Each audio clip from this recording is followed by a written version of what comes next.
that you're. So good afternoon once again. We are going to start, much as I know that the numbers are not the usual. So I hope people know that the internet is back on. I'm not sure why today's attendance is a bit low. But anyhow, that being said, can we get someone to give us a word of prayer before we start our lesson, so that I get to know if people are actually listening or I am speaking to myself. Any volunteer to give us a prayer?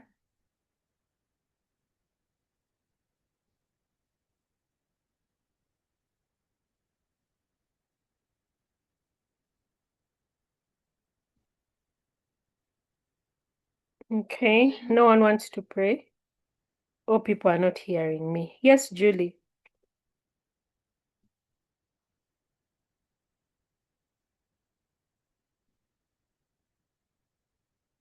Julie, go ahead.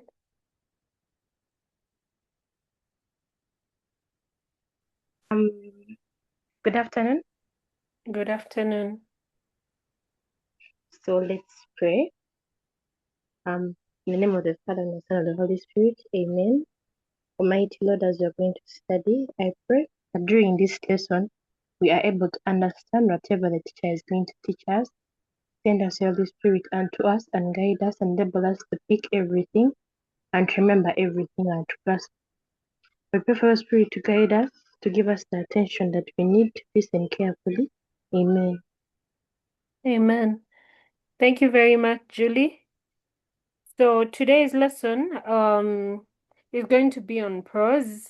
There were many people in my inbox asking me about prose and what it's about. So I thought that maybe we could take off time and get to see what is in prose. Then someone was asking me about tips of passing prose. Now that is a hard one to give because in literature per se, we teach you how to analyze and how to comprehend or understand things. So there's no tip that I can say that this is a tip, but we can learn together how to analyze and probably how to read so that we understand or comprehend things properly. So that is what is going to be in our lesson.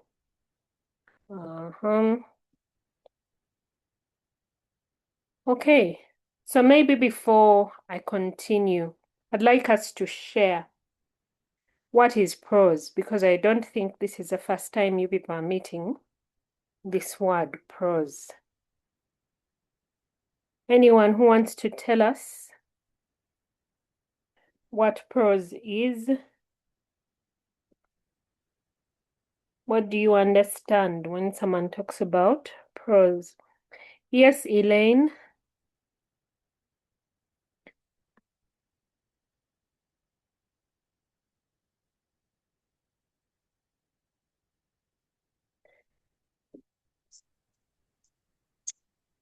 Good afternoon, everyone. Hope you can hear me. Yes, we can hear you. Prose is the form of writing which is free and expressive. Can I say, okay, it's an ordinary form of writing.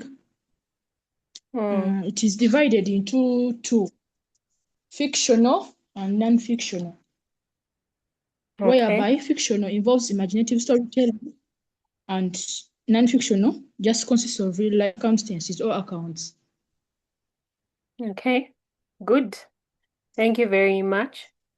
So any ordinary kind of writing, and we can classify it into fictional or non-fictional. Anyone else wants to tell us what prose means to them?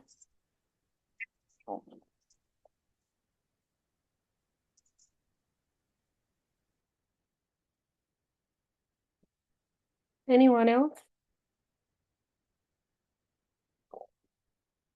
Kembabazi?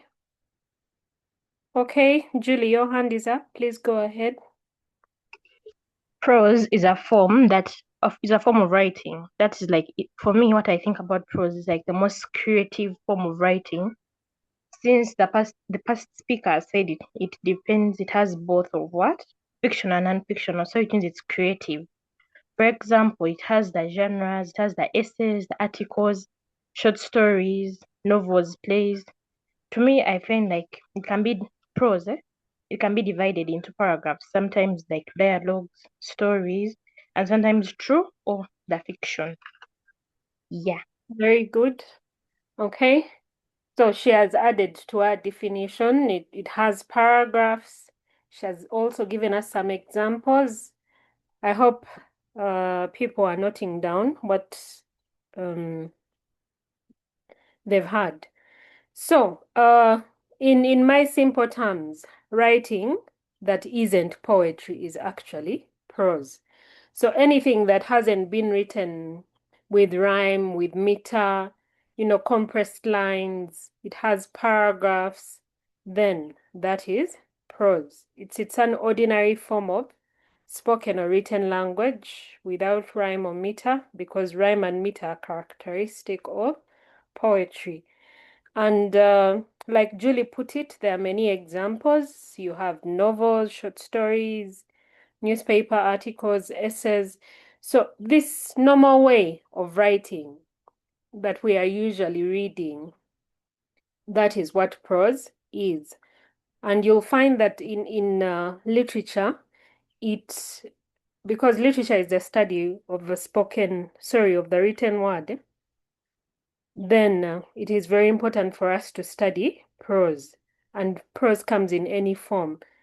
Some, Elaine told us that some is fictional and then others are non-fictional. That's why you have things like myths, you have things like someone has talked about creative writing. Even your composition writings that you did in O level are part of prose, legends, what? All those novels that you read are all part of prose, the way they are written. Okay? Uh-huh. So, now that I think that we all know, or we've all been reminded of what prose is, I think we can now get into the possible question areas on prose in literature. Remember, people, for now we don't know if literature will have papers. We just know that there are 4 topics, okay? So the first topic is poetry, then the second topic is prose, the third topic is drama, and the fourth topic are the novels. So we need to study each of those topics in detail so that when it is time for us to do the literature paper, we are not disadvantaged in any way. So the possible question areas that we think really, because there hasn't been any official communication. When we are looking at prose, there are 2 ways of looking at the prose passages. Remember, we've said it's any ordinary writing. So we can have questions that are to do with comprehension, your understanding of a passage. What have you understood? Can you tell us the meaning of lines? Can you tell us the subject matter? Can you tell us what the conflict is? Can you tell us what the writer wants to talk about? Those are really questions on comprehension. Have you understood what is in the passage and can actually put it in your own words?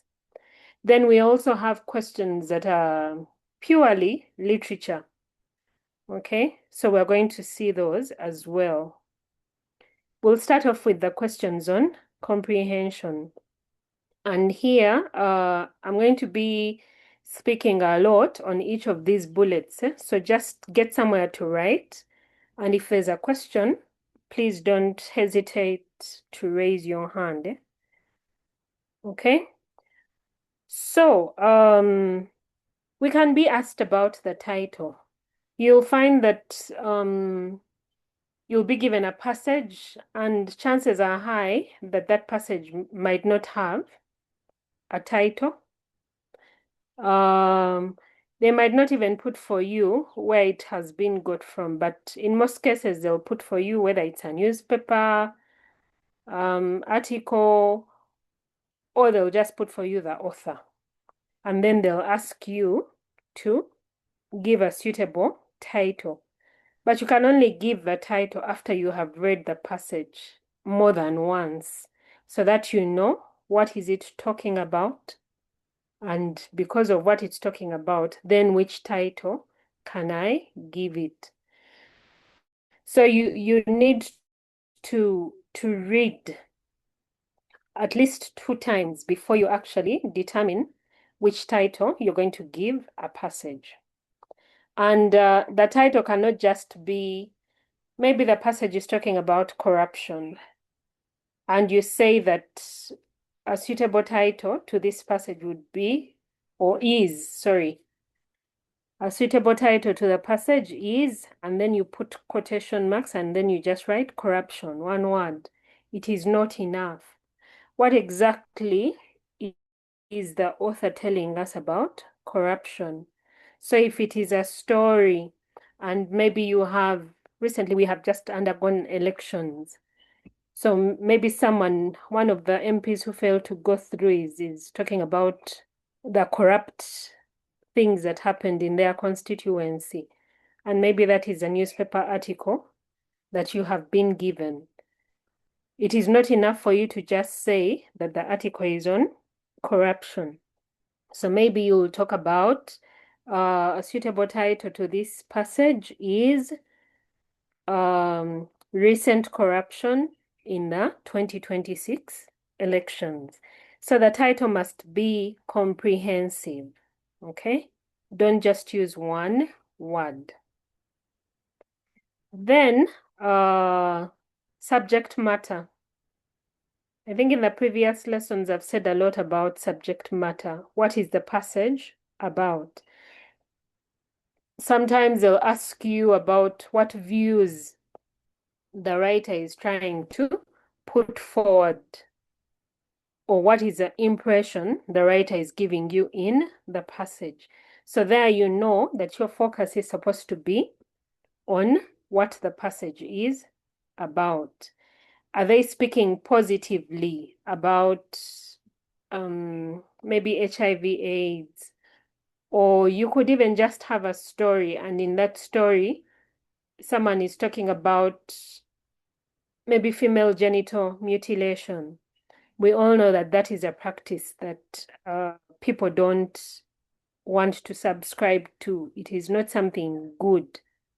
But you could get a passage in which someone from that area, maybe is a Sabine, and they have written, and for them, they have given it a positive thing.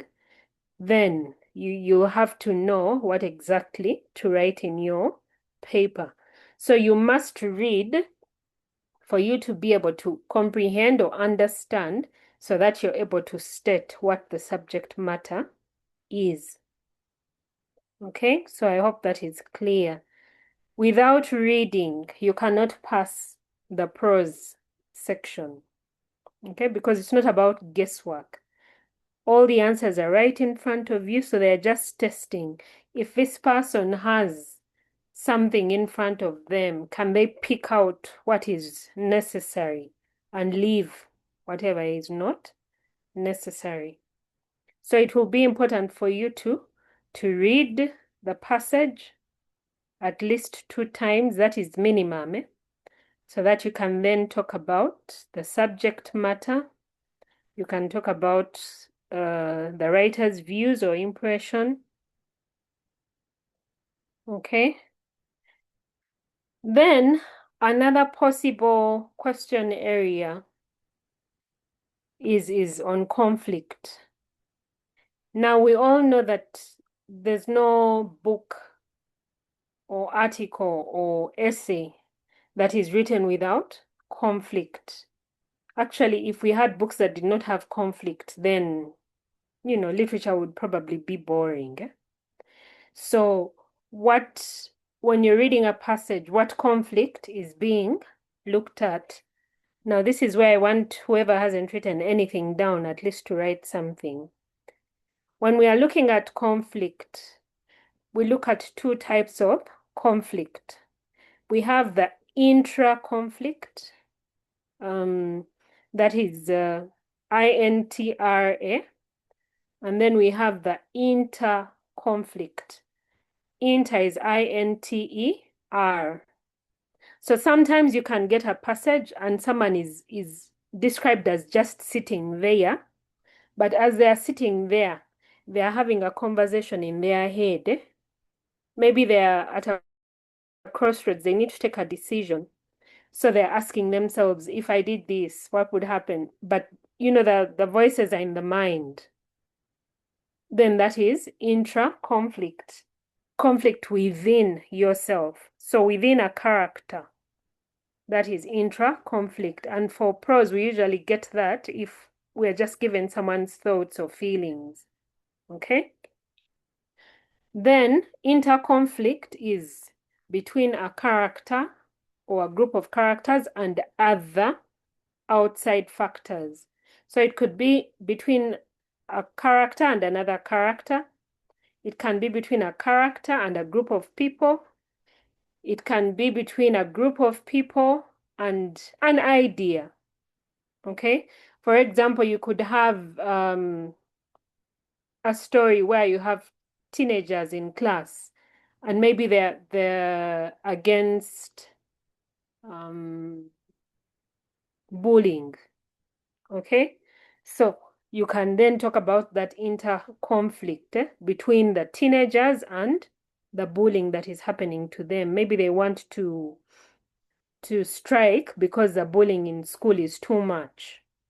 So you need to know that when they ask you a question around conflict, you should be able to pick out, is it an intra-conflict? Is it an inter-conflict? Or do you even have both? Because that is also possible.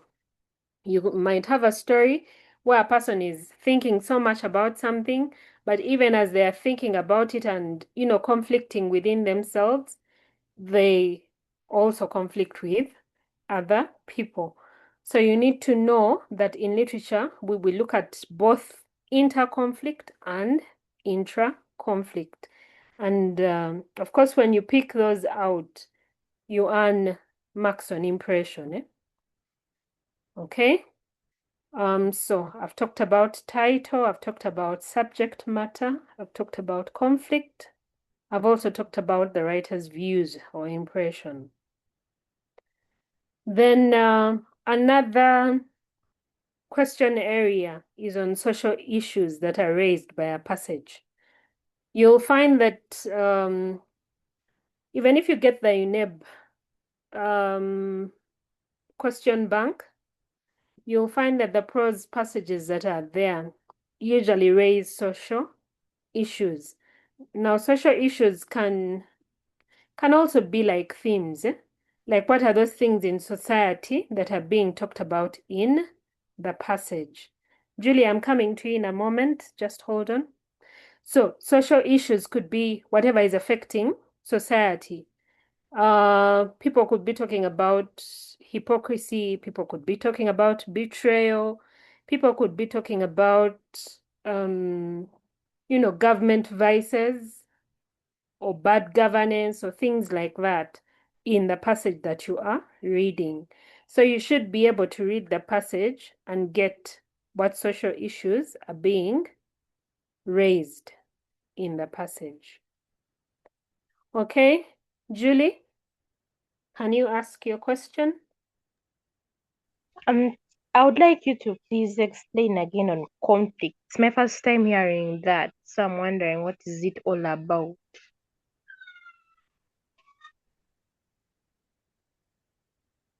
Okay, so I have said in literature, when you're talking about prose, they can ask you questions on conflict, right? Now, one of the questions that can be asked in a passage would be, conflict. And when we talk about conflict, there are two types of conflict that we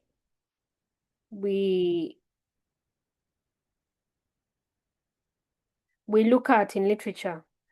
The first one is intra-conflict, that is conflict within a person. I'll pick an example. Let's imagine, God forbid, that one of you is pregnant right now, and yet school starts in maybe 3 weeks, something like that, and you haven't told your parents about it. So you're seated in your room and you're having this fight within yourself.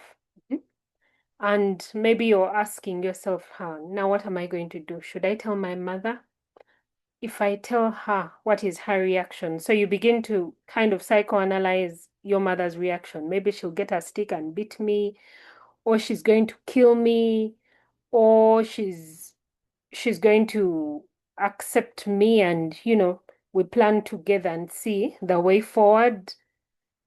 So you have that discussion and look at the advantages and disadvantages of telling your mother, so that you come up with a decision. Now that conversation you have with yourself is what intra-conflict is. Intra is I-N-T-R-A. Okay? So that discussion within yourself, because you realize that when we are reading prose, there's what we call the omniscient narrator, that one who's all-seeing, who even gets into people's heads and tells us what they are thinking. Now, when we have those thoughts, then chances are high we also have intra-conflict. Okay? Then there's the inter-conflict. If for example, I don't know how many of you read Pride and Prejudice last year, but there's that conflict that Mr. Darcy has within himself, and is asking himself why Elizabeth is treating him the way she does. Or Elizabeth also has that intra-conflict when she's asking what kind of person Mr. Darcy is. But then we also see them face to face conflicting when he refuses to dance with her. Now that is inter-conflict. A character against another character. Or you could have a passage where people actually fight physically. Now that is also inter-conflict. So a character with another character. Yeah, so characters can fight with each other. It could be physical. It could even just be maybe someone is against something that is going on in society and trying to tell people that, look here, this is not the right thing to do. Maybe there's a meeting. For some of you who read Snake Farmers, there's that meeting among the elders where they are sitting to find out what caused the death of Oyire's children. Now, in that meeting, you can clearly see conflict. Someone is saying it is witchcraft. Another person is saying, it can't be witchcraft. It is probably the snakes. So that clearly brings out inter-conflict, and the conflict is around the snakes. So when you have a passage and they tell you to identify the conflict in the passage, you should be able to identify, is there intra-conflict? Is there inter-conflict? Do we have both? But if those are there, then what exactly is a conflict on? Okay? Judy, have I made some sense?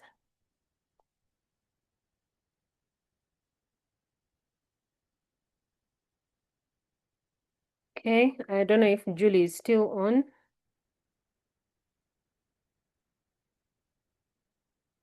But anyway, we're going to do something practical so that we get it.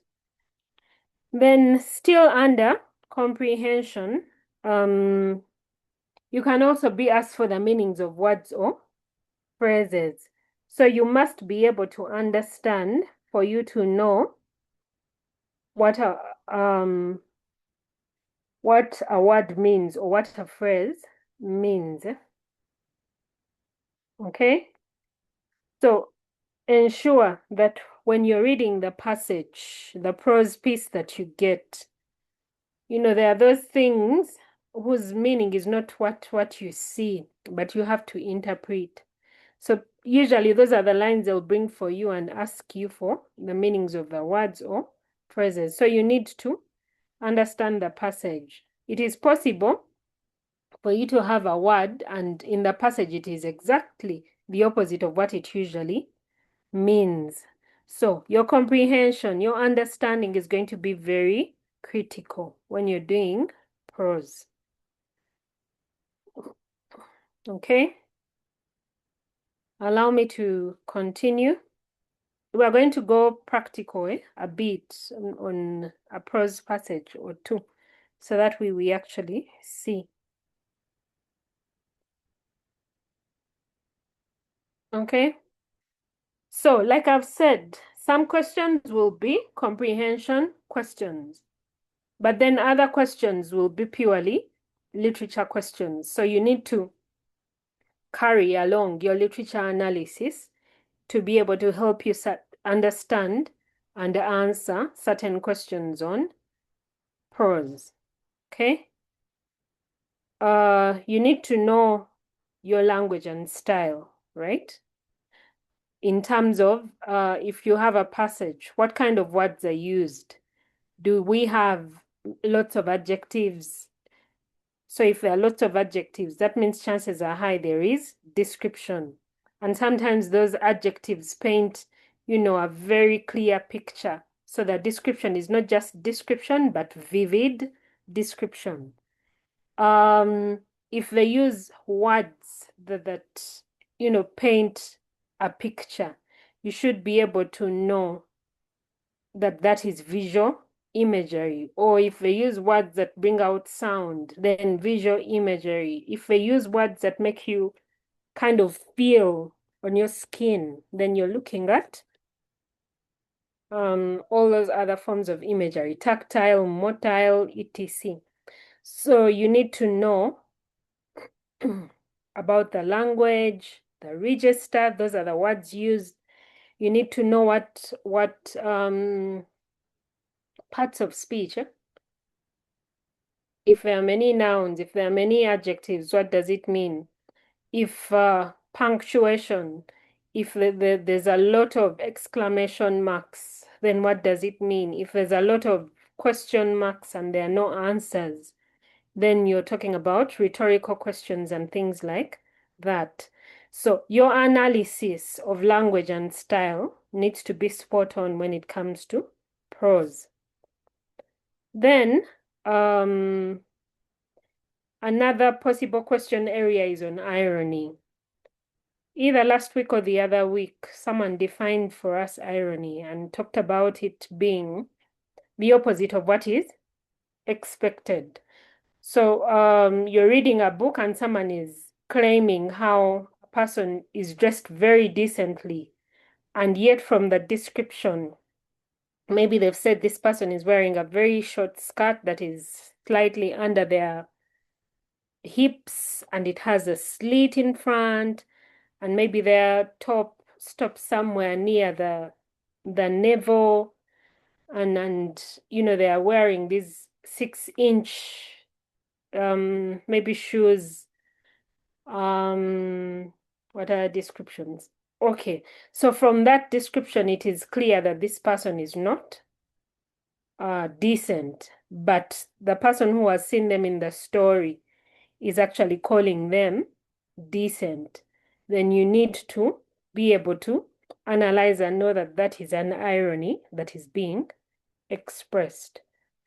So you need to be able to use that information on irony to help you pick out the different ironies that you're seeing in the passage that you are reading. Okay? Then questions on feelings or attitude. Those ones I think for now are easy for us to do because we've been talking about feelings and attitude. So they are very common as well. When you're reading a passage, what feelings are expressed by the characters in the passage? Even you as a person, when you read the passage, what feelings does it arouse in you? Maybe you have read a passage and it's talking about Katanga, or there's a description of a slum somewhere in Uganda. What feelings will that description, arouse in you? Remember, if it is a slum, there are certain things that you need to see. Maybe there's dirty water flowing, houses are very close to each other, there are practically no toilets. People have to jump over gullies and whatever to get to their houses. That kind of picture. What feelings would it arouse in you? So you begin to know that maybe I need to talk about sympathy, I need to talk about sadness and things like that. So depending on the prose piece you have, it can bring out different emotions in you, different feelings that you will be asked about in a paper. Then attitude. Last week I said that when you see a question on attitude, you need to determine is it positive attitude or negative? That should be your starting point. And once you have determined whether it's positive or negative, then you use the same words that describe feelings to actually talk about the attitude. Okay? Then another question area is on characterization. This one should also be a bit easy for most of you. So you could be asked a question on the characters in the passage. So you're going to like pick out their traits and things like that, so that you get your marks. Then you can be asked about relevance. Relevance is also part of literature analysis. And with relevance, the best thing I can say about it is that they're asking you to put a mirror on this passage. What similarities do you see between the passage and what happens in your society? So you're looking for those things that clearly are also in your society. If the passage is about love, and maybe there's a man complaining about his wife and things like that, do you have that in your society? Do you have men who are, maybe he's being ungrateful or grateful or whatever? So you need to see those similar things between what is in the passage and what is in your society.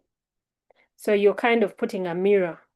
That is why you'll find that some questions ask you to mirror whatever is in the passage and your society. Then another question area, because you guys are dealing with the new curriculum, can be on lessons or giving advice. So they make it a bit practical and more, so that you can actually see that your subject is very important if you want to be able to survive in the work world. So you could have a passage and maybe they're talking about politics in Uganda.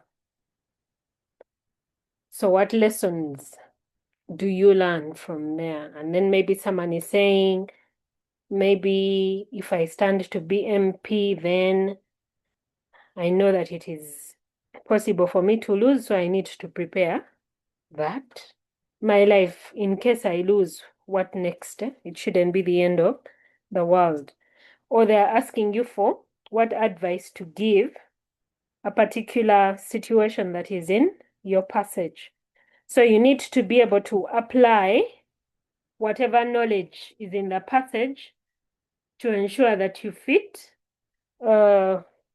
it in your society, keeping in mind that literature is about morals. So whatever advice you give should really be positive advice, good advice. You cannot encourage someone because maybe the passage is talking about maybe a man or a woman who fails to get a job and then you're advising them to become prostitutes. That cannot be good advice because literature is about morals. So you need to think of other things that they can do that are realistic and good in society. Then, of course, all the other literature aspects that are usually taught in your class can come in. So don't say that because it's prose, they can only ask these ones. Other things can also be talked about. Okay. I could take a question or two if they're there before we go practical. Anyone who wants to ask anything?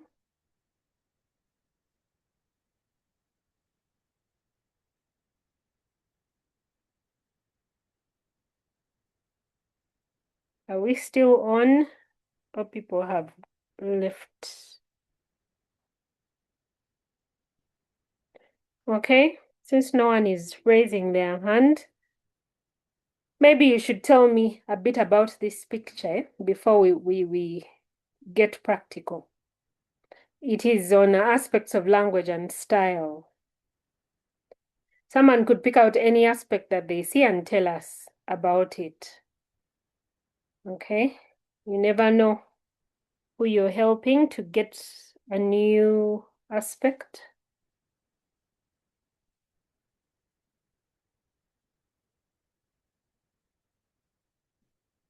Anyone who is seeing something interesting? Yes, Kembabazi. Good afternoon, everyone. Good afternoon. So I'll be explaining hyperbole. So hyperbole or hyperbole. So it's basically an easier term that can mean hyperbole is exaggeration.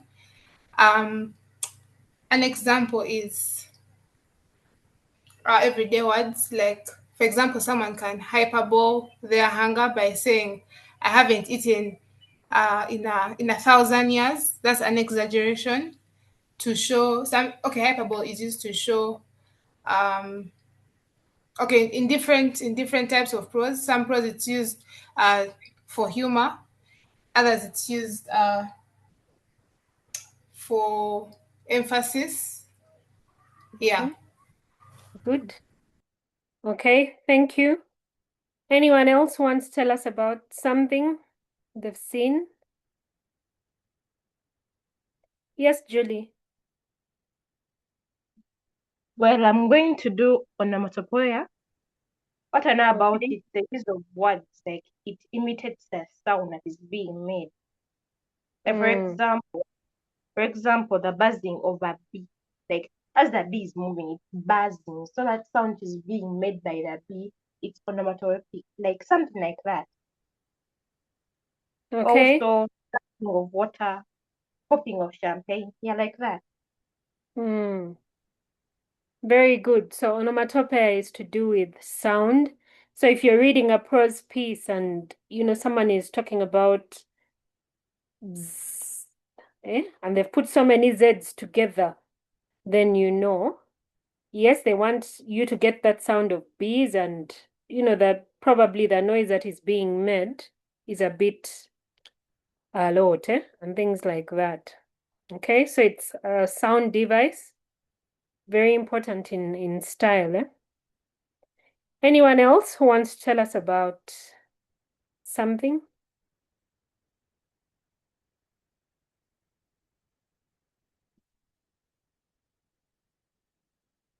Yes, Queen. Thank you. So I'm going to talk about a simile and a metaphor. A simile is an indirect comparison, then a metaphor for it's a direct comparison. That's to say, for example, if I'm comparing like as how can I say? Okay, as for when we're using similes, we use or things like you may say as happy as playful as a kitten, meaning that's a simile. But then if to use a metaphor, I'll say that girl is a lion, meaning that girl is fierce, yeah, something of that sort. When we're using Okay. similes, we just, yeah, thank you. Okay, thank you very much. So simile, indirect comparison, metaphor, direct, or the other way around. Metaphor, you call something direct to what you want to compare it with. While simile, you can use words like as if, resemble, etc. Thank you. Elaine?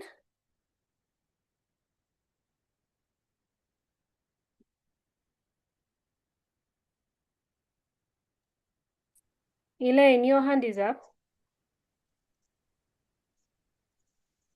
Madam, I want to talk about diction. Diction is like the choice of words, like the type of words the poet uses or the author. And this can either be formal or informal, where I can be like, okay, tends to be serious, respective tone, or like formal diction can be used in poems, what. Informal can be like it's casual or conversation. Maybe slangs, Okay. like this everyday speech often used. Yeah. Thank you. So, I don't know if someone wants to add to what you have said, but here's word choice. You can talk about whether it's formal or informal. And of course, informal has all those slangs that you're used to. It has short forms. So maybe someone is talking to their mother, and instead of saying mother, they're using words like ma, that kind of thing. Okay, good. Anyone else wants to talk about an aspect that they're seeing here? May I say something? Yes, please. I want to talk about verbal irony. Verbal irony, what I know about verbal irony, it's something that means the opposite. You can use it like you're being sarcastic. Let me give you an example. Let me say we are experiencing a what? A storm, and I happen to say what a lovely weather, yet it's not. So verbal irony is normally used when you're being sarcastic or when you want to mean the opposite of something. Thank you. Okay, thank you. So sarcasm is usually verbal irony. Good. Joel? I would like to explain euphemism. Hmm. So euphemism is a term that refers to like using polite or like indirect expressions to replace words or phrases that are considered harsh. Okay. For example, instead of saying a person is stupid, you can say he is a special person. Very good. So euphemism, usually polite words. So that something does not seem shocking or as bad as what it actually is. For example, we don't just say that someone has died. Usually, in polite language, we say someone has passed away or someone has kicked the bucket. So you find a way of making the shocking news a little less shocking. Of course, people get the meaning, but they're not as shocked as if you just say that someone has died. Okay, that's euphemism. So there are lots of words here that are very important for us to know in literature, especially because of language and style. I'll pick out just a few that I can add to what people have said, because maybe it is because some of you have never seen them. Allusion is the first one I'll talk about. In literature, you'll find that people allude or get other stories or places or things from elsewhere and include them in their story to create meaning. So maybe you're writing, and in your prose passage, there is someone who is as a good Samaritan. or who's very kind, and then you call them the Good Samaritan. That is biblical allusion. When you're in church and someone talks about Good Samaritan, all of us would rush to that Bible story. Or if you're reading a passage and there's someone who's a character that they keep referring to as Jesus or Moses or things, that is biblical allusion. Then sometimes it's picked from classics. Maybe you're reading a passage and in this passage there's someone who, or a group of people who want more. And then they say that the people were Oliver Twist. Okay? Then of course your story rushes to Oliver Twist and how he dared to ask for more food or more porridge, whatever it was in the book at that time. So that is allusion. When you refer to something that is well known and use it in your book, then you're alluding to something. And of course, all these have various reasons why they are used. They have effects. Yes, Kembabazi. Teacher, I have an inquiry. Hmm. So like you have elaborately explained on illusion. Sometimes it's a bit hard to pick on illusion because one might not have knowledge on that particular subject. For example, maybe a Muslim trying to set out biblical allusion. So how best would you, what tip would you give a literature student when they are identifying these different types of allusion? Okay. So you'll find that um like I've said, you know that a character is the character in the play, sorry, or prose passage or novel is called Okwonko, right? But at some point someone keeps referring to him as Joshua. Your mind should put a question mark. Why? Hmm?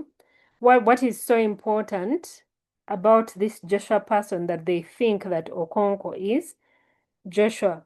So you then begin to ask yourself, depending on the name, because if instead it's been Muhammad, then you will know that Muhammad is more of a Muslim name than Joshua. Now that is only names. But then there are things that events that might happen in the Bible that are important to note. But sometimes I tell students, maybe if you're not sure, don't qualify the allusion and say it's biblical allusion. Just call it allusion. But you'll find that there are many stories in the Bible that are also in the Quran, right? And then something in your mind will actually always click when that story happens. Most of the stories we have in the Bible are actually in the Quran. Funny enough, but that's what it is. Then for these classics, I agree that sometimes it's hard for someone who hasn't read a lot to know. But you'll find that there are certain names, and you look at a name and we are looking at an African book, but this name sounds a lot like Germans or Greeks, or it is not a name that would fit in the kind of setting that you have in the prose passage you're reading. Then you begin to know that probably there is some allusion of some sort. I think that's the best I can say about that. Thank you, teacher. So you have to be keen as you read. Then okay, I said something about punctuation earlier. It is very important in prose passages. The question marks that you have, the exclamation marks that you have, the ellipsis. Now that is a very critical punctuation in literature. Those three dots at the end of, it could be at the end of a line or somewhere in your passage. Those three full stops that come after another. They are very important because usually they are used to make you think or complete the statement, or there are certain things that the author wants you to think about. That is why they use them. Then analogy is also very important in prose passages. Those stories that make you understand something better. Maybe someone is talking about someone who was very slow in taking decisions, and then they bring in the story of like the snail that people thought was very slow but reached the finish line faster than the hare. So you begin to think that maybe this person is telling you that this character is slow but sure. They take time to make decisions, but they make good decisions. So when they bring in stories to help you understand whatever is being talked about in the passage, then you know that that is an analogy. For the rest, I think most of those you have seen. I don't have to go through all of them. At least we have seen them somewhere. Okay, thank you very much for that participation. So let us discuss an excerpt. There are two, but I think let's start with one that kind of has a story to it, and then the questions are tagged to the various question areas that we have seen. And probably it is a book that one or two of you could have done in class. Yes, Joel, your hand is up. Excuse me, Cha. Maybe I was requesting, like, can you like also go through the effectiveness of the different devices? Okay. Joel, I'm kind of going to give a summary because usually I don't encourage students to cram effectiveness. Every aspect that you choose can be used in a different way, can be effective in a different way. But what I tell students is that, language or style can be effective because it helps you understand the passage better in terms of it can bring out feelings for you. It can emphasize certain things for you. It can bring out character traits. It can bring out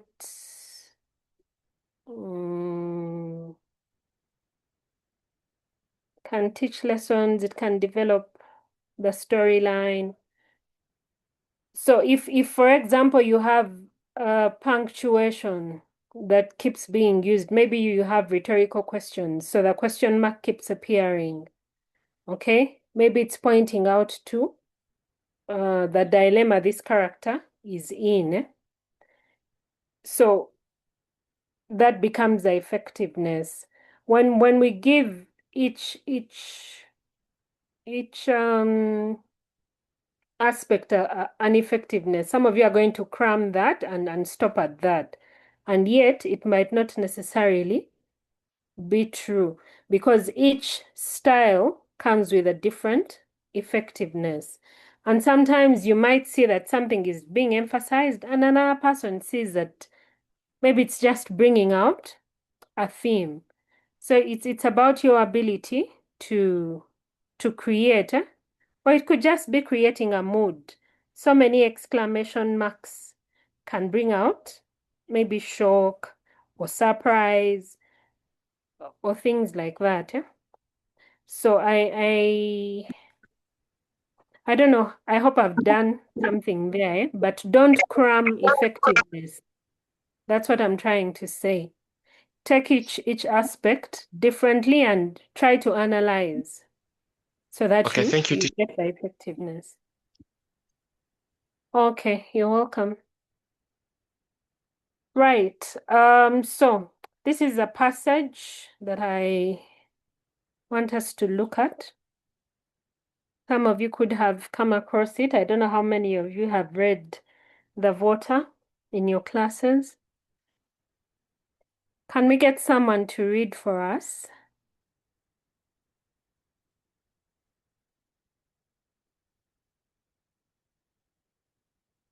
Yes, Elaine?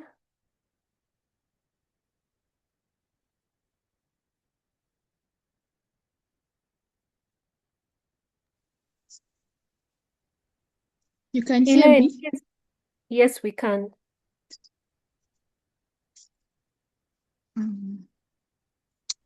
Everyone was full of praise for him. One old man said, "Our son is a good man. He is not like the moth, which as soon as food comes in its way, turns its back to the ground." But when the feasting was over, the villagers told themselves that they had underrated the power of the ballot paper before and should not do so again. Chief the Honorable Ibe was not unprepared.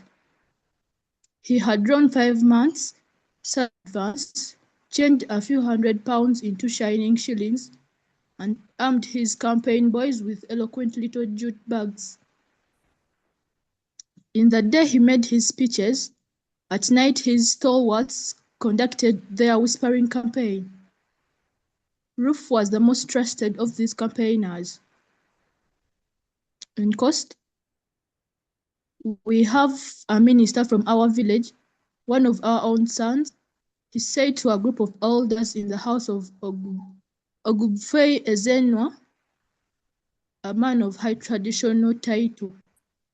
Once again, what greater honor can a village have? Do you ever stop to ask yourselves why we should be singled out of this honor? I will tell you. It is because we are favored by the leaders of PAP.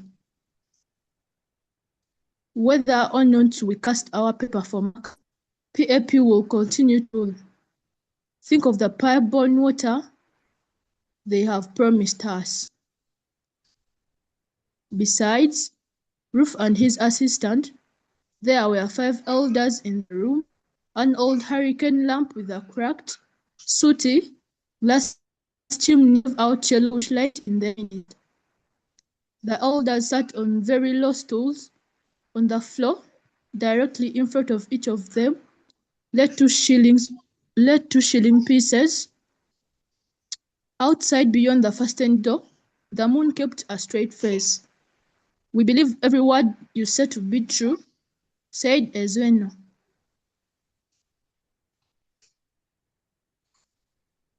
"We shall, every one of us, drop his paper for Marcus, who would leave an Ozo feast and go to a Puarisho mill.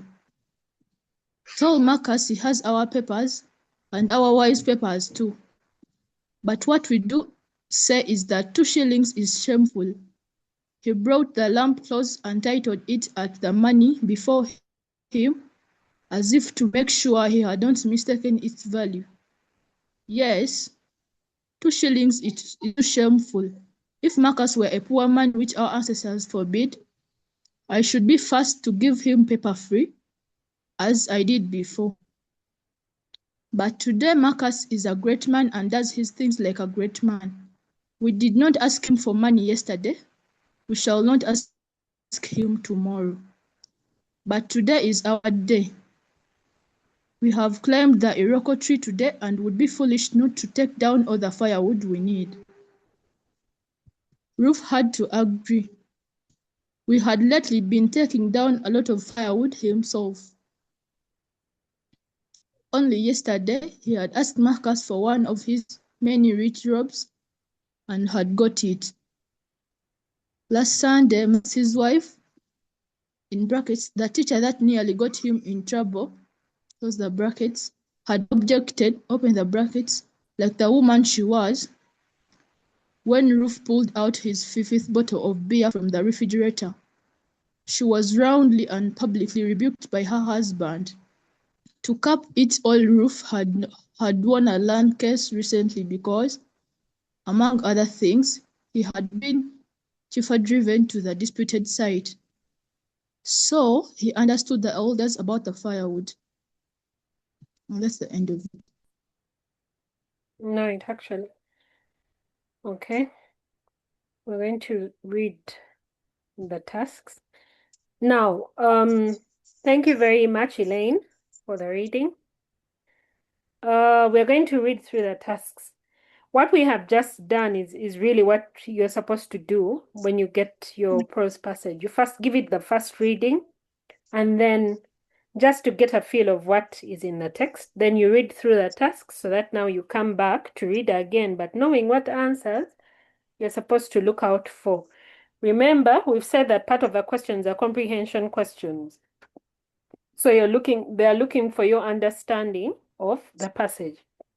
Then the other questions are really literature analysis. So you read through the tasks to know which is which and to get what you will be doing. So task 1 or part A, a title summarizes the key aspects of the message in the passage. Suggest with reasons a suitable title for the passage. So we know that we are coming back to get a feel and know which title to give this passage. Then B, without conflict, a story would be boring. In your own words, explain the conflict in the passage. Remember, we said conflict, intra, inter. So you need to look out for what exactly the conflict is about. Sometimes the conflict is more than one.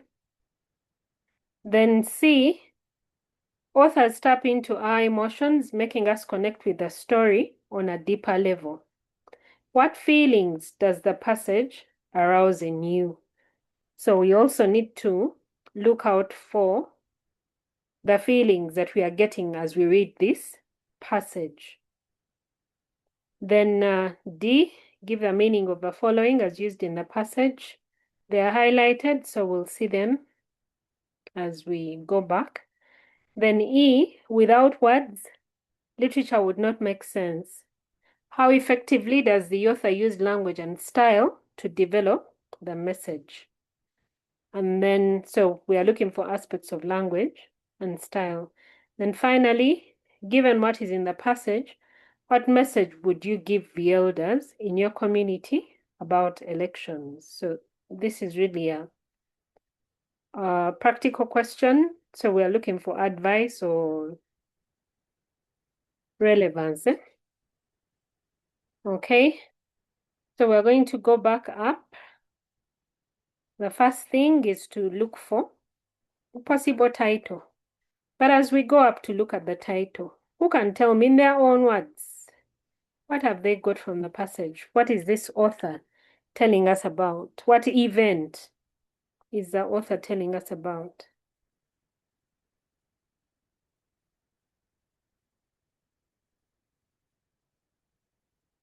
Because that is what will help us know the correct title to give.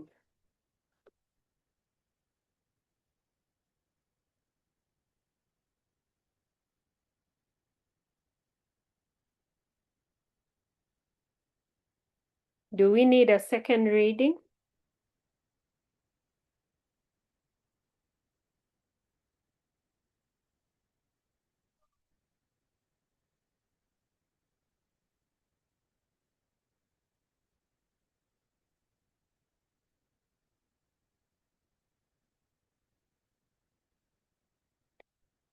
Okay.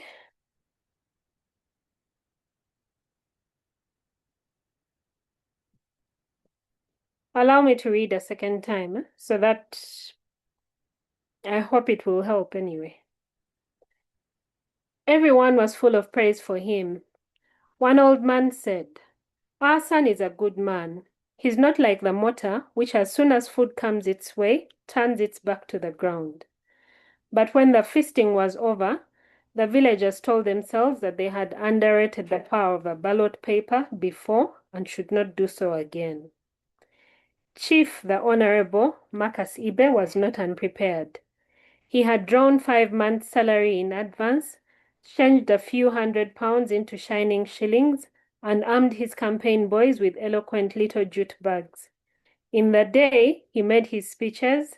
At night, his stalwarts conducted their whispering campaign. Ruth was the most trusted of these campaigners. "We have a minister from our village, one of our sons," he said to a group of elders in the house of Ogwefi Ezenwa, a man of high traditional title. "What greater honor can a village have? Do you ever stop to ask yourselves why we should be singled out for this honor? I will tell you. It is because we are favored by the leaders of PAP. Whether or not we cast our paper for Marcus, PAP will continue to rule. Think of the pipe-borne water they have promised us. Besides Ruth and his assistant, there were 5 elders in the room. An old hurricane lamp with a cracked, sooty glass chimney gave out yellowish light in their midst. The elders sat on very low stools. On the floor, directly in front of each of them, lay 2-shilling pieces. Outside, beyond the fastened door, the moon kept a straight face. "We believe every word you say to be true," said Ezenwa. "We shall, every one of us, drop his paper for Marcus. Who would leave an Ozo feast and go to a poor ritual meal? Tell Marcus he has our papers and our wives' papers too. But what we do say is that 2 shillings is shameful." He brought the lamp close and tilted it at the money before him, as if to make sure he had not mistaken its value. "Yes, 2 shillings is too shameful. If Marcus were a poor man, which our ancestors forbid, I should be the first to give him my paper free as I did before. But today, Marcus is a great man and does his things like a great man. We did not ask him for money yesterday. We shall not ask him tomorrow. But today is our day. We have climbed the Iroko tree today and should be foolish not to take down all the firewood we need." Ruth had to agree. He had lately been taking down a lot of firewood himself. Only yesterday, he had asked Marcus for one of his many rich robes and had got it.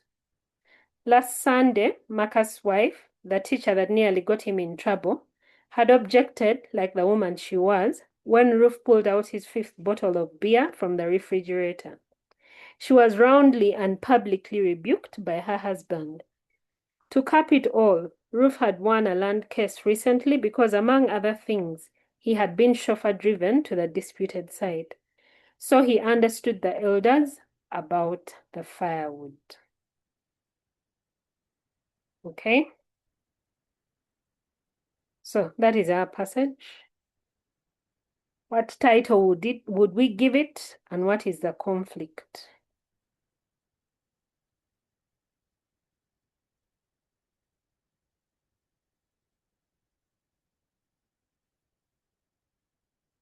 What is the passage talking about? Maybe let me start from there again.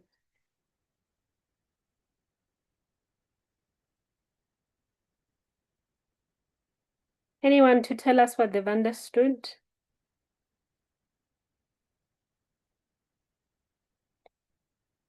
Queen Mary, what is the passage about? Immaculate, bright, Imran.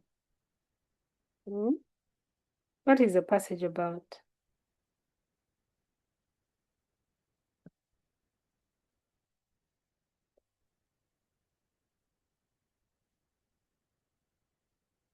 Yes, Kembabazi.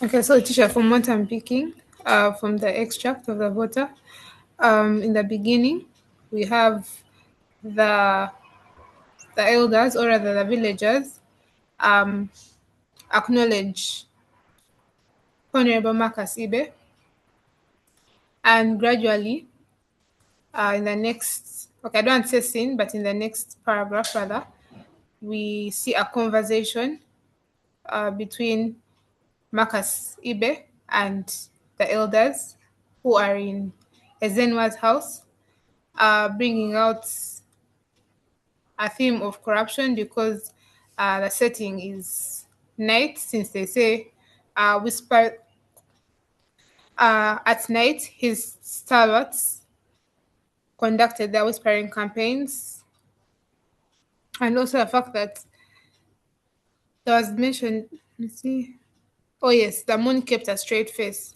So the fact that they talk about the moon gives us an idea that this particular conversation or meeting was in the night. We also get to see Ruth, Marcus Ibe's campaign manager, convinces the elders to give their paper or give their vote to Marcus Ibe, who is running for his second term in leadership. And we see the elders respond to his persuasive, or rather proposal, declining the money given to them and asking for more, since they expect, since, okay, acknowledging Marcus's accomplishments and expecting more than what's given to them. Okay. Good. So she has kind of tried to give us a summary of what's happening in the passage. So for most part of the passage, we are in a meeting. And this meeting is between the campaigners and the elders, right? And Ruth is one of the main campaigners. He's the one trying to convince the elders to actually vote for Marcus Ibe. So what title would you give this passage?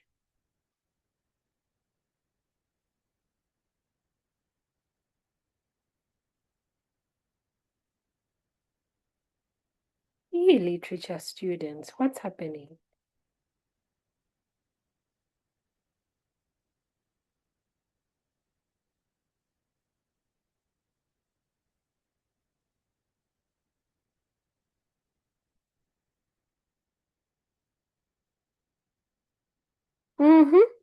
The important events in this passage. Yes, Kembabazi. Personally, if I was to give a title to this passage, I would title it The Dirty Game. Why would I give that title? We can see from the conversations between the elders and Rufus Okeke, there's a sort of transaction which is not supposed to be there, because during elections, okay, elections are supposed to be fair, so one is not expected to be exchanging money, especially with elders who are respected people. So I'll give it the title "Dirty Game" to uh, try and bring out exactly, okay, the dirty game these people are playing of corrupting the elders in the society. Okay, thank you. So if for example there were 3 marks for the title, and you talked about the dirty game, and you also explained it a bit like that, you'd actually get 2 out of 3, because when you just say the dirty game and you don't give it more qualification, then something is missing in your title. So maybe if you added the dirty game before voting, so that someone has like an idea on what you're going to find, right? Okay, remember I said when you're giving the title, there are certain details that are important, but that is a good one. Thank you very much. Yes, tremendous. What I could give as the title is "Scratch My Back, I Scratch Yours," because here we see that in order the elders to vote for the contestant who is Marcus, they need something from his pockets. Like, you give me something, then I give you what you want. Okay. Okay, thank you. So scratch my back, I scratch yours, yes. Because the minute someone interprets that, then they know that someone is saying something for something. Give me this, I give you that in return. So whatever title you give, you must make sure that it kind of points clearly at what the passage generally is about.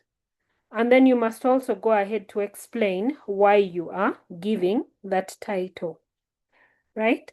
So you try and be as detailed as possible. Okay, so if we have the question on conflict, thank you very much for those two answers, very brilliant answers. Explain the conflict in the passage. What kind of conflict do we have in this passage? Tremendous, is your hand still up or you have? Okay. Anyone to tell us what conflict do we have?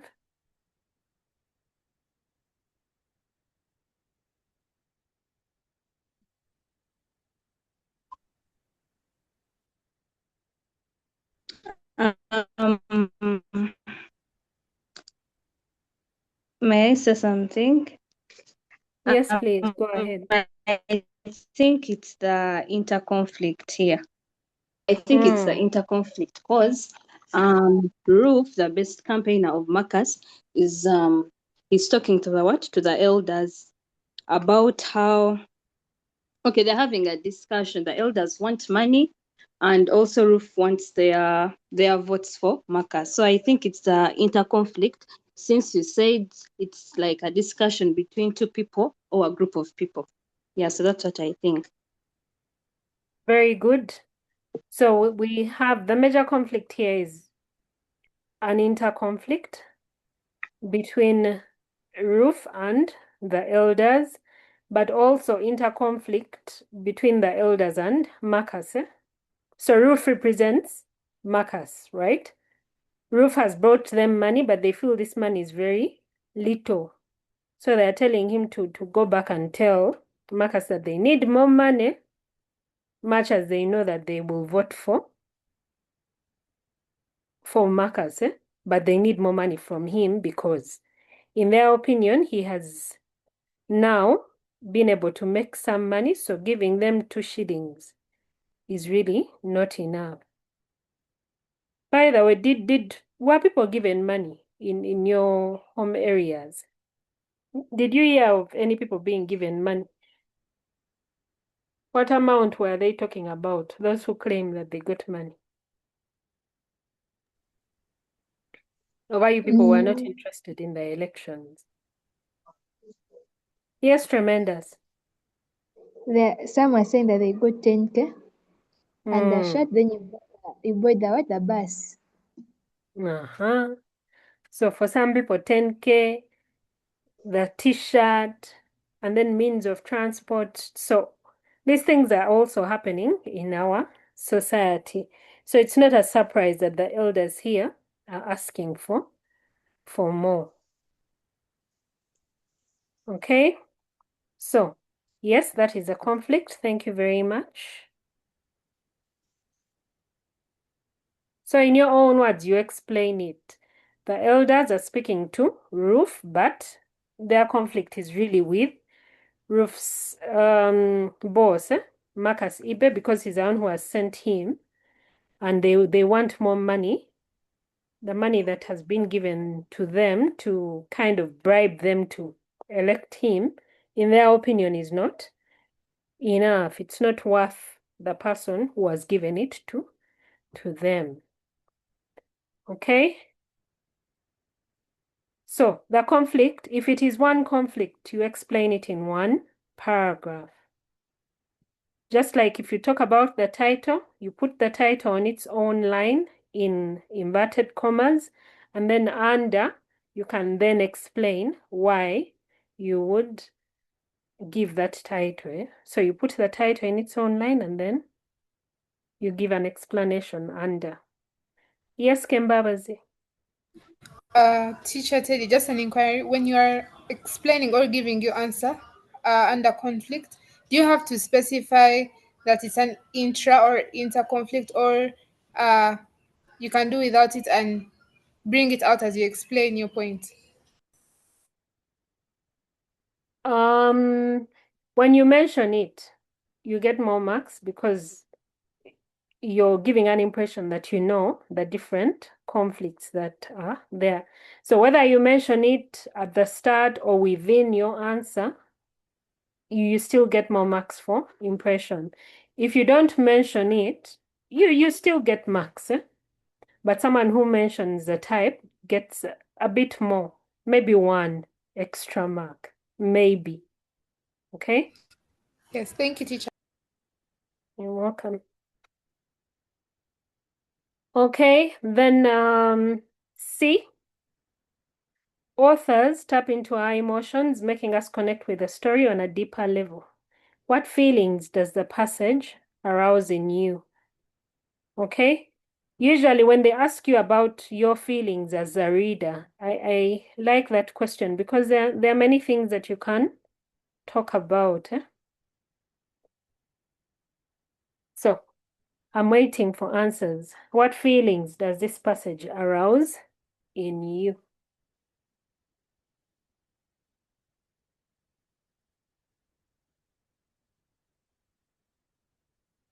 The feelings could be towards Marcus because it's an open question. It could be towards the elders. It could be towards Ruth. It could be towards the conflict in general.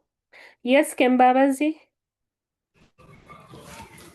I am disgusted by the elders' conduct for accepting to be bribed by Honorable Marcus Ibe's campaign manager, Ruth, and in the house of Ezenwa. Mm-hmm. Kembabazi is disgusted. What does a house think? What does a class think? Are you also disgusted?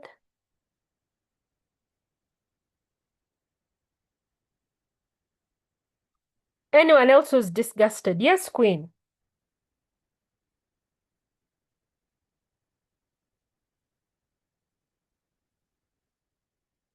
Queen, please go ahead.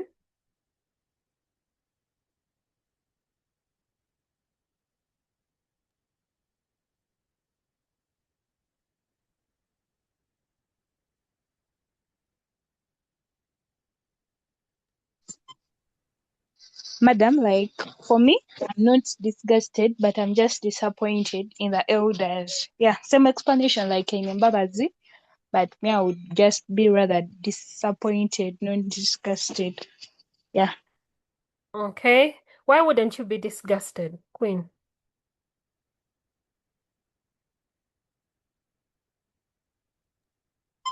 Okay, like I feel being disgusted, it carries a lot of.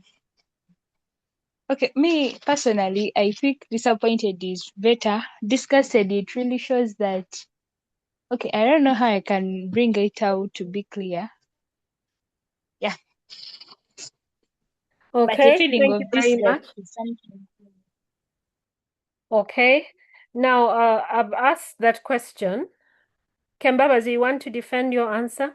Please go ahead. Yes, yes, please, teacher. I would like to defend my answer. I use the word or rather adjective disgusted because these are elders in a community and they're expected to be of high moral standing and they are supposed to be respected and their wisdom is how can I say, they're supposed to be like the wisest in the group. So them carrying out such an immoral act um is really, really like beyond, for lack of a better word. But yeah, that's how I'd say disgusted and not just disappointed because they are elders. They're expected not to, like out of all the people, they're expected not to.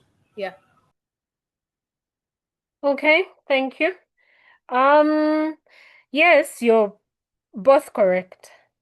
But I usually tell students that if you're to use the word disgusted, it brings in the element of something being unclean in terms of, someone describing a situation and the first thing that comes to your mind is ew, like if someone is eating their vomit or if someone thinks that because they fail to get work, then they can sell their bodies for money and things like that. Like you turn to something that is so yucky, for lack of a better word, it brings in that element of something being very unclean, but given your explanations, both of you would be correct. Though, in my opinion, disgust is a little bit overboard, but it is well. You'd still get your answer. Anyone else wants to give us another feeling?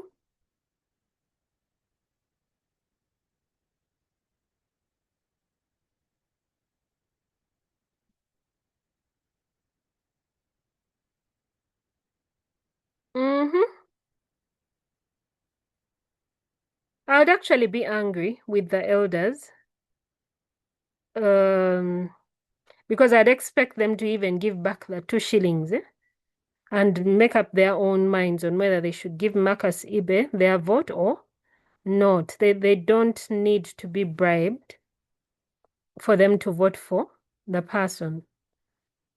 But I would also be angry with Marcus himself. How can he think that the best way for him to win a vote is to actually bribe people? That means that he hasn't done a good job, because remember, he's asking for a second term.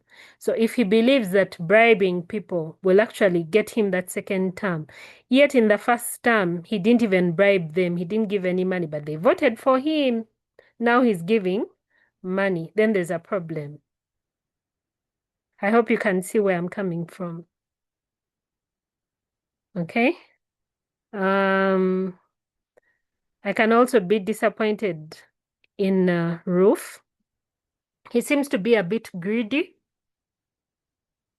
especially if you look at the last paragraph, when he's talking about the firewood that he has gathered for himself, ever since he took on Marcus' campaign trail. He has gotten rich robes. He was able to get drinks from the refrigerator. He won a land case.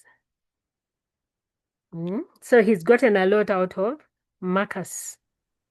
Okay? Madam Teddy. Yes, please. Can I also, let me say, if I'm shocked, can you use shocked as a feeling? Yes, it is a feeling. A very good feeling, actually. Yeah.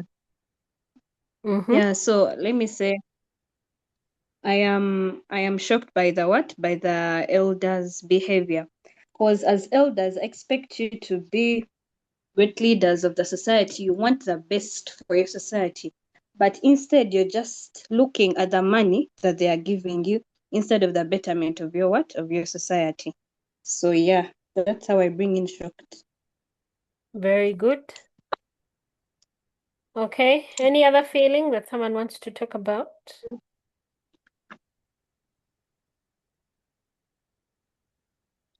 Yes, Kembabazi. Chatty, I have an inquiry.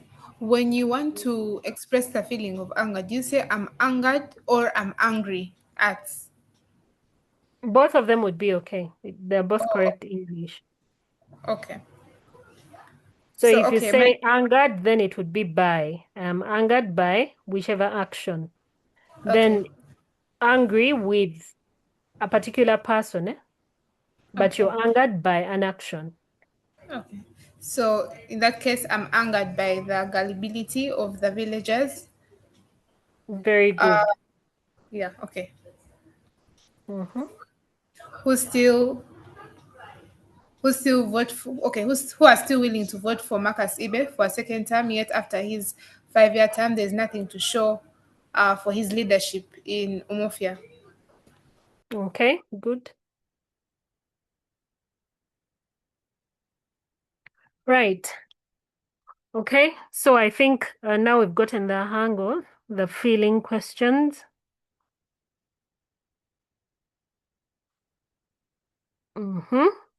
Let us look at giving the meaning of the following. Now, when you're giving the meaning, please try as much as possible to use only your own words. Try not to bring back what is in the phrase or the word that has been given to you. Okay? So we're going to look at them. We'll start with the first one. armed his campaign boys with eloquent little jitterbugs. What does it mean?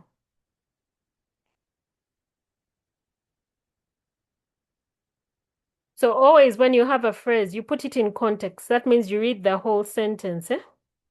And if you still can't get the meaning, then you read the sentence in which it is and the sentence that comes after it so that you get the context properly.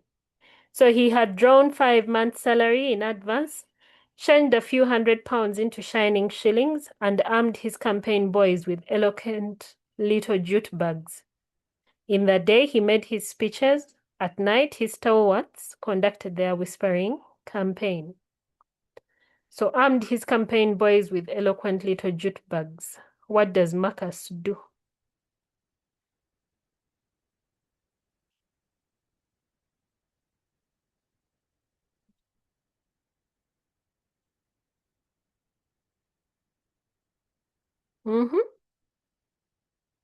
What does Marcus Ibe do? What is the meaning of armed his campaign boys with eloquent little jute bags?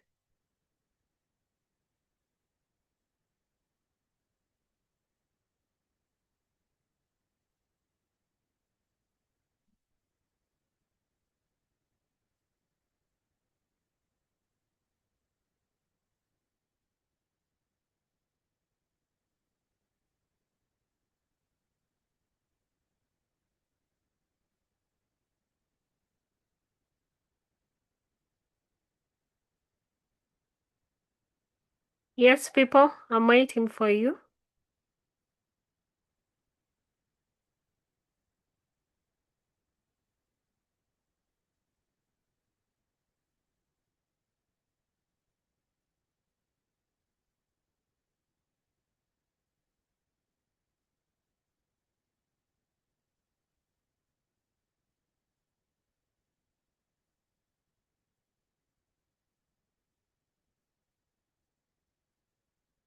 I thought this one was. No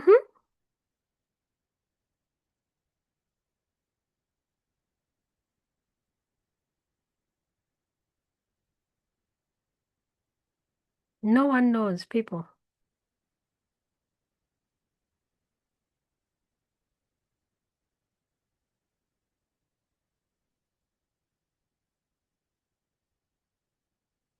Maybe I should leave this as an assignment. 30 people can work it out. Yes, tremendous. Let me try.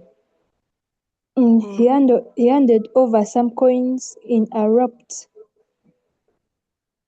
He handed over the wrapped coins to his male followers or supporters.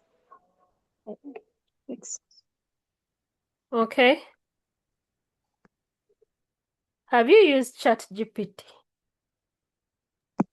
No, I've not. Okay. So, armed his campaign boys, yes, you can talk about that. You can even just simply say that he gave money to the people who are helping him find votes.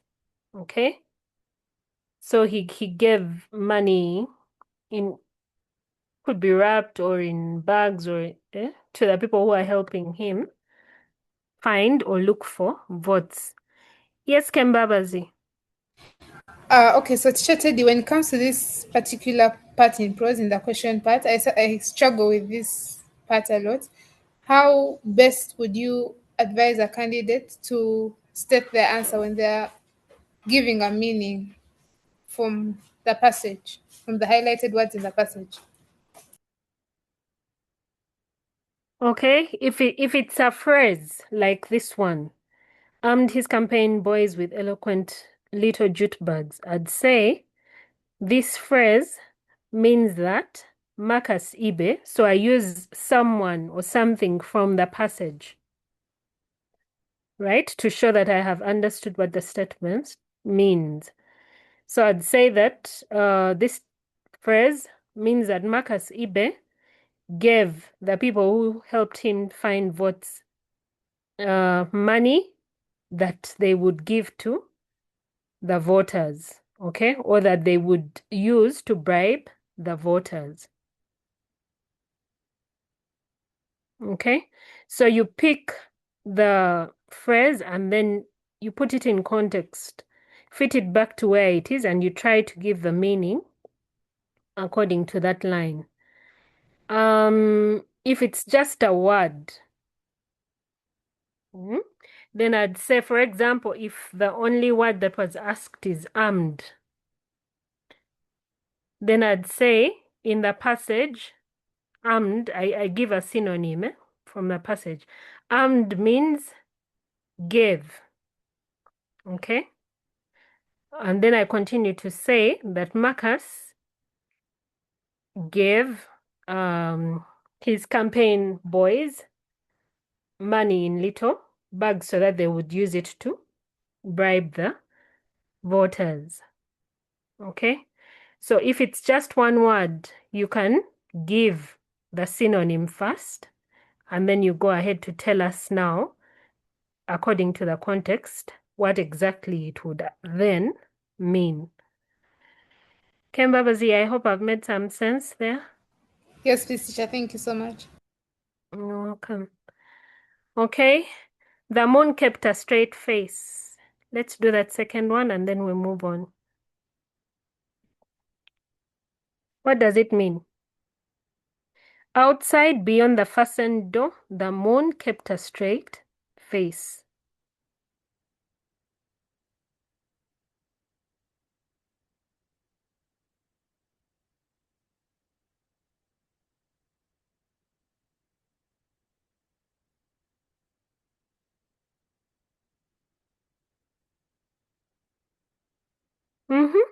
What does it mean?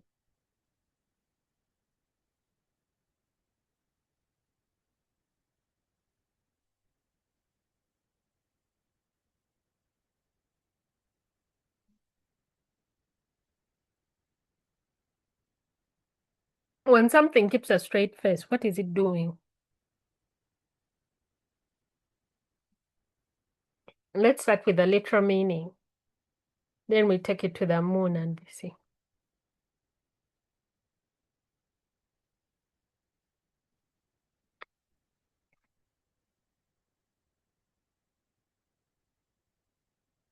Yes, Kembabazi. Literally, I would assume something serious is going on, or yeah. Okay, thank you.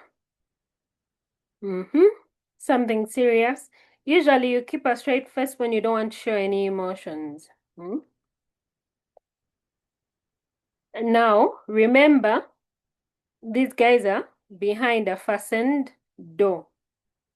And the talk is about, we are giving you money to please vote for Marcus Ibe, right? So 2 shillings per elder to vote for Marcus Ibe.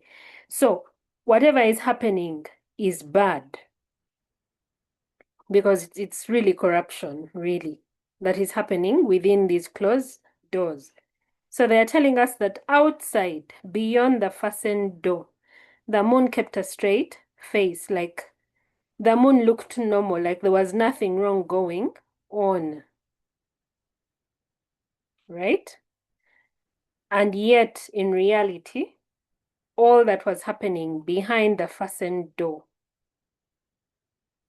was wrong, right? So the moon kept a straight face. It didn't show any signs that there was anything wrong that was happening. Sorry, that there was any corruption that was happening. That it showed that life was normal. So the moon kept a straight face in the passage means that things were going on normally in the night. People were living their lives normally. Even the moon did not show that any negative things were happening. And yet in reality, whatever is happening behind these doors is negative. So this is really to emphasize that what Ruth and the elders are doing is bad. And when they say the moon kept a straight face, I hope you can see the personification there. Okay, so you can even talk about it, that this statement is personifying the moon and showing us that the environment around this room in which Rufus is speaking to the elders is normal, like things are going on normally, as if nothing is happening within the room. I hope we've understood that. So you'll do the next two yourselves, but I think probably just to help us out, what does the word firewood in the passage mean?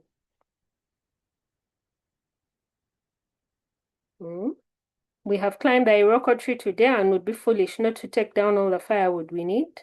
And then he had lately been taking down a lot of firewood himself. So what does firewood mean?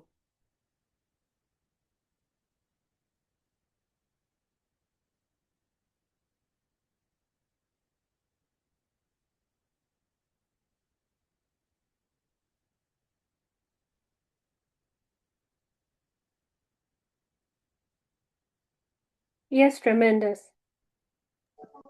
I think it means the money. That context. Is it only money? Is it only money?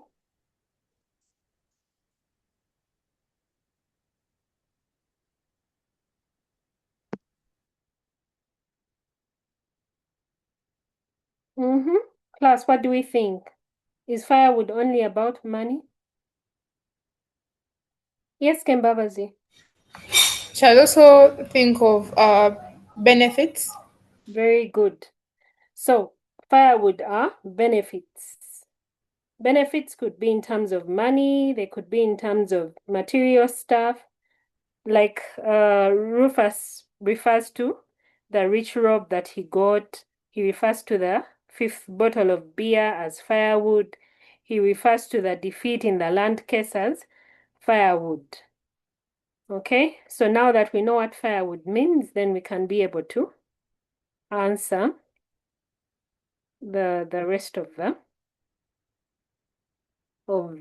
the lines that have been asked. So firewood in this case is the benefits of associating with Marcus eBay. Okay.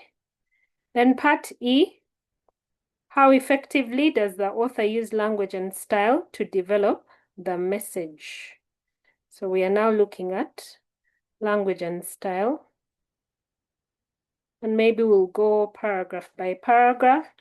If we can do the first two, then you can do the rest on your own, because it looks like I'm left with 7 minutes. Okay, so everyone was full of praise for him. One man said, "Our son is a good man. He's not like the mortar, which as soon as food comes its way, turns its back to the ground." Any aspect of language and style that someone has seen? Yes, Kembabazi. Seen use of proverbial language. Proverbial language. Which one? Sorry, pardon me, simile. Okay. Simile is a better one. He's not like the mortar. Okay. But when the feasting was over, the villagers told themselves, we are coming back to look for the effectiveness. But when the feasting was over, the villagers told themselves that they had underrated the power of the ballot paper before and should not do so again. Chief, the Honorable Marcus Ibe, was not unprepared. He had drawn 5 months' salary in advance, changed a few £100 into shining shillings, and armed his campaign boys with eloquent little jute bags. Anything that someone has seen?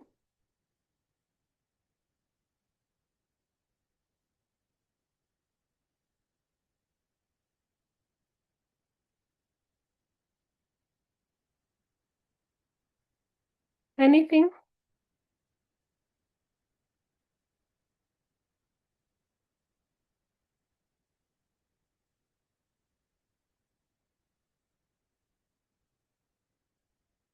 I want you to think about where I'm going to read again.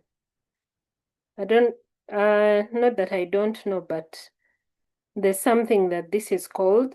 Chief, the Honorable Marcus Ibe was not unprepared. Why don't they just say was prepared, right? Then he had drawn 5 months' salary. They take us a little bit into what had happened in the past. What are those elements of style or language? In the day, he made his speeches. At night, his stalwarts conducted their whispering campaign. Ruth was the most trusted of these campaigners. Okay, Kembabazi? I'm trying. I'd like to say flashback because of the use of past tense and like the mentioning of past events. Okay, good. Yeah. Flashback. Is it flashback or reminiscence? Honestly, Okay. it confuses me as well, so not sure. Flashback takes you back in time and, describes something as if it's happening there and then. While reminiscence is like you're just remembering what happened in the past. So this particular one is just reminiscence. It's not necessarily flashback. It would have been flashback if it had said 2 days back, Marcus Ibe had drawn 5 months' salary in advance. Then it says he entered the bank, met the manager, asked for so it talks about something as if it's happening at that point. That would be flashback. But this one is reminiscence. Though that is, I think, more important in drama than in prose or novels. Okay, so there I think either way you'd be correct. Then remember I said that you have to look at the words. If someone is using but, then there must be an element of contrast, right? So that is another aspect of language and style that you can talk about. These people are feasting, but then even as they are feasting, they remember what the feast is for. The ballot paper, etc. So effectiveness. The first one that was talked about is the simile. He's not like the mortar, which as soon as food comes its way, turns its back to the ground. So that is the simile, and it's used to show us that Marcus Ibe is looked at as a responsible member of the community, not like the mortar. I hope you know what the mortar is, that thing in which they pound groundnuts. Okay, these days you people don't know that they used to pound groundnuts. But you know that small thing at home where your mother pounds like ginger, garlic, etc. If you haven't seen it at home, at least you have seen it in the labs in O level. I think they used to pound things in either biology or chemistry, something like that. So that is the mortar. It comes with a peso. The peso is the stick that is used. But this one is saying that Ibe, Marcus, is not like the mortar, which as soon as food comes its way, because if you're going to pound something, you must turn it over, right? So its back faces the ground. Before that, it can face down. But the minute it sees food, if you're bringing groundnuts, you must put it up. If you're bringing garlic, etc., you must put it up. So it turns its back to the ground. So Marcus is not that kind of person. He's actually a responsible person. I hope we've understood that. So the effectiveness is to bring out the fact that Marcus is responsible, to bring out his character, right? There's someone who had asked earlier about effectiveness. So you see the effectiveness comes with each example that you are picking. Yes, Kembabazi. Sure. Could we also look at it in terms of effectiveness? Could we also look at it bringing irony, because he really isn't as responsible as they make him sound, because he has not Very really good. done anything to show for it, really. That is also true. Okay? But true in the sense that now you're not focusing yourself on the simile per se, but you're focusing yourself on the whole story, because it's later that we actually see what he does, right? So that can also become an answer if you're looking at the whole story. Okay? That is why I told someone that you can't give effectiveness as this leads to this, or this brings out this. You take things as they come, and because we encourage creativity, answers that make sense are always marked. That is why you'll find someone telling you in literature something, all answers are right. It's not necessarily true, but your explanation can make your answer right. Okay, I hope that makes sense to whoever asked the question. Then the contrast, I've explained that to show us the events, that much as they are feasting, the whole point of this whole feast is about voting and who they are going to vote for.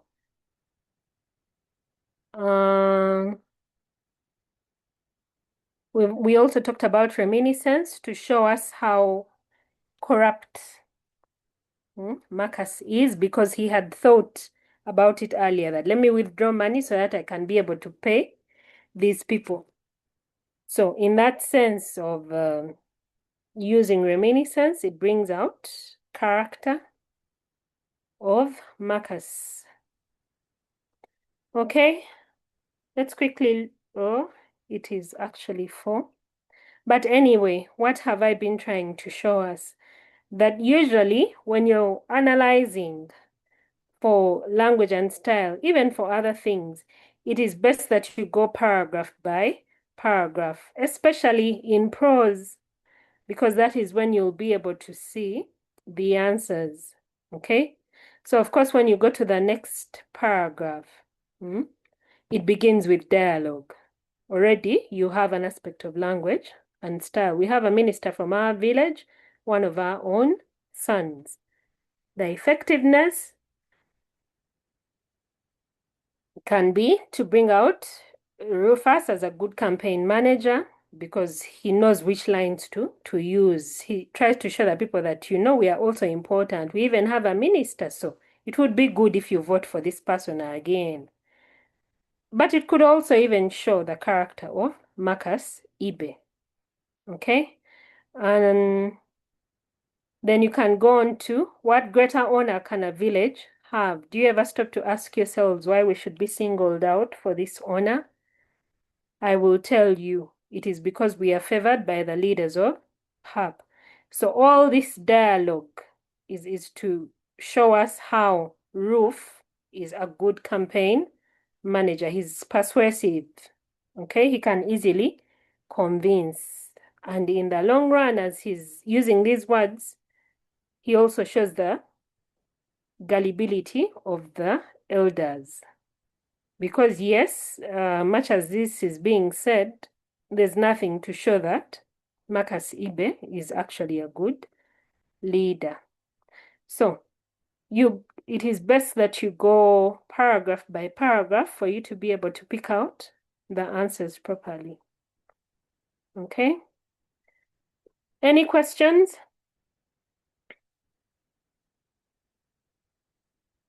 Any questions? Is there anything someone needs more clarification on? Yes, Kembabazi? Teachers, kindly requesting if you could share this particular PDF on the platform so that we could continue it for practice. Yes, which platform? The help platform. Okay, I think Mr. Kaziga maybe. is going to share it because I Okay, think thank you there are so much. different streams which I'm not on. But yes, we're going to share it and share the recording as well. Okay. Thank you so much, teacher. You're welcome. Anyone else who wants to say something before we see ourselves off? Okay. So I hope we've picked a thing or two and then can be able to continue with the practice. Please keep practicing, and literature is about discussion, so discuss as much as possible. Okay. And then I was also told to remind you to register. I think there's a registration link that is on the help platforms. Please ensure that you register yourselves and answer any questions that have been asked. Okay, so allow me to stop here and wish you a good evening for the remaining part of the day. Okay, have Thank you, Thank you, yourself teacher. Madam K. good evening.